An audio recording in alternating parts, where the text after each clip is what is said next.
Alors, afin de garder cette image source intacte, je vais faire un duplicat de ce calque. Donc, je vais utiliser le raccourci clavier CTRL-J et je vais aller ici dans les options de filtre pour utiliser l'option correction de l'objectif, donc qui va me permettre de corriger des problèmes que j'ai repérés sur cette photo. Donc si on zoome un peu plus proche dans cette interface, on va remarquer qu'un des problèmes majeurs ici, c'est l'aberration chromatique. Donc l'aberration chromatique, c'est ce que vous voyez ici, à savoir des bandes un peu de couleur, et donc qui est un défaut souvent dans les photos.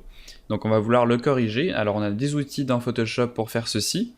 Donc on peut utiliser les corrections automatiques. Donc par exemple en cliquant ici sur aberration automatique, on va essayer de corriger automatiquement l'aberration.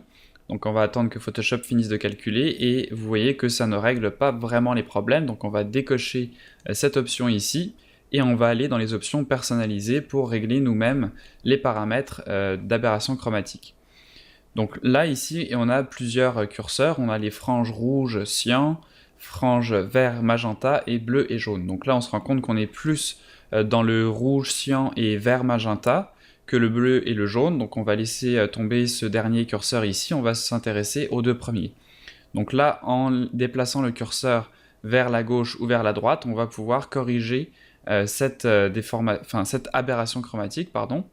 Donc là, vous voyez que en augmentant ici le curseur vers la droite, je réduis assez drastiquement donc la saturation et l'intensité de cette frange d'aberration chromatique ici.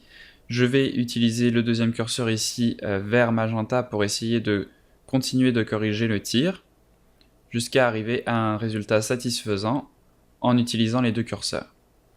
Donc là, c'est vraiment une histoire de régler les deux curseurs les uns par rapport aux autres, puisqu'on a un peu des quatre couleurs ici, un peu de vert, un peu de cyan, un peu de rouge et un peu de magenta. Donc il faut accorder les deux calques les uns par rapport aux autres pour essayer de supprimer cette frange. Donc là, ça me semble pas trop mal.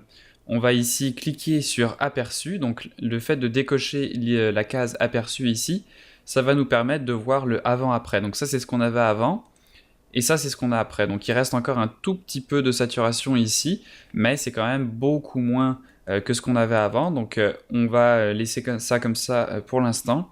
On peut essayer de continuer de changer les valeurs ici, mais vous voyez que ça ne fait pas beaucoup de changements rendus là. Donc c'est le plus qu'on peut faire pour corriger l'aberration chromatique.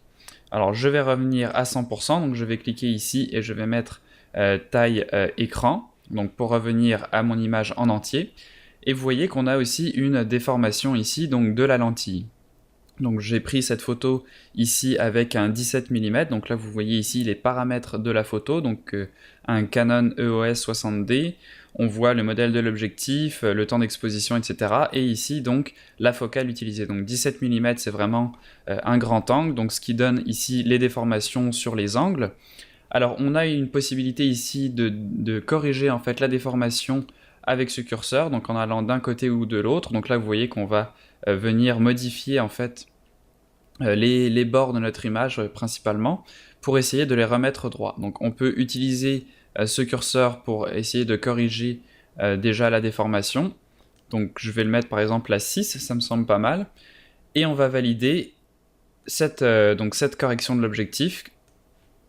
Voilà, et donc on va voir ce qu'on avait avant. Donc je clique sur l'œil ici pour désactiver la visibilité du calque. Donc ça c'est ce qu'on avait avant, et ça c'est ce qu'on a après. Donc vous voyez que la ligne ici qui était un peu courbée en bas de notre image a été corrigée.